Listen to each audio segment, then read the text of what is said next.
Ассалаумағалейкум ағайын. Қазақ жырау мен ақындарға бай дарыны мен талантты жалындап тұрған халық қой шіркін. Тіліміздің өн бойында халқымыз жүріп өткен тарих тағылымдары көрініс тапқан. Белгілі тілді зерттеушілер тілді тірі ағзаға теңеген екен. Халық барда тіл мәңгілік өмір сүрмек. Халқы қадіріне жете алмай бұл әлемде өлі тілдер қатарына қосылған қаншама тілдер бар.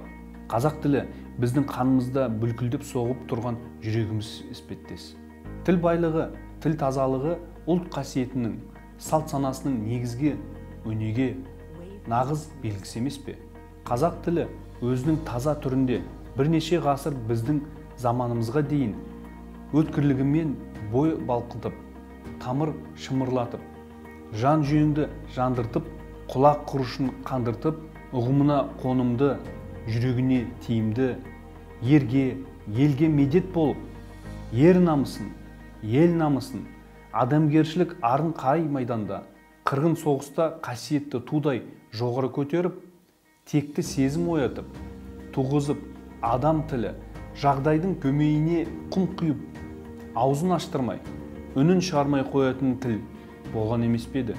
Қазақ тілі еш уақытта өзімен көршілес халықтың тілдерінен сорлы болып қатардан қалып, өмір сүрмегендігі, өз сыбағасын ешкімге жегізбегендігі мыңдаған жыл тарихында айқындалған емес пе еді? Ғажайып кемел тіл. Қазақ тілі аса бай тіл, икемді тіл. Орамын бұрамай тауып қисынын орайын келтіріп пайдалансаң, бұл тілмен сурет салуға, тас қашап, ағаш, текемет оюға болады. Бұл тілден май тамады десең де сияқ.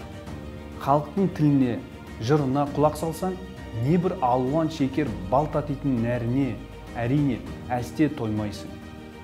Ғашықпын қазақ тіліне.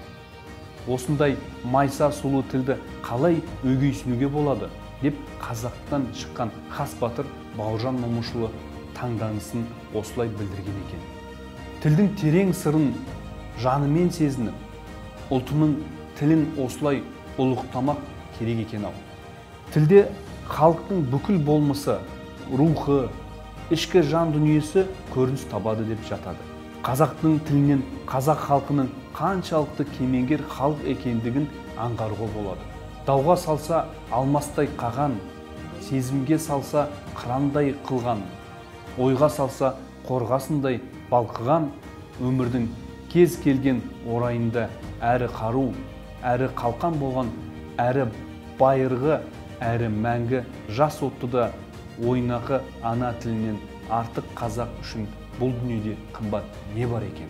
Ғасырлар бойы қазақтың ұлт ретінде мәдени тұтастығына ұйытқы болған оның ғажайып тілі. Тіл адамға берілген ең қымбат сый болса, Аллах қазақ халқына ерекше ілтипатпен қарайды деп есептеймін. Өйткені әлемдегі ең бай, шұрайлы тіл ол қазақ тілі. Тіл халықтың тағдыры деп пікір білдірген тұңғыш елбасымыз Нұрсұлтан Әбішұлы Назарбаев тілдің ұлт тағдырына тигізер ықпалының зор екенін жете түсінген.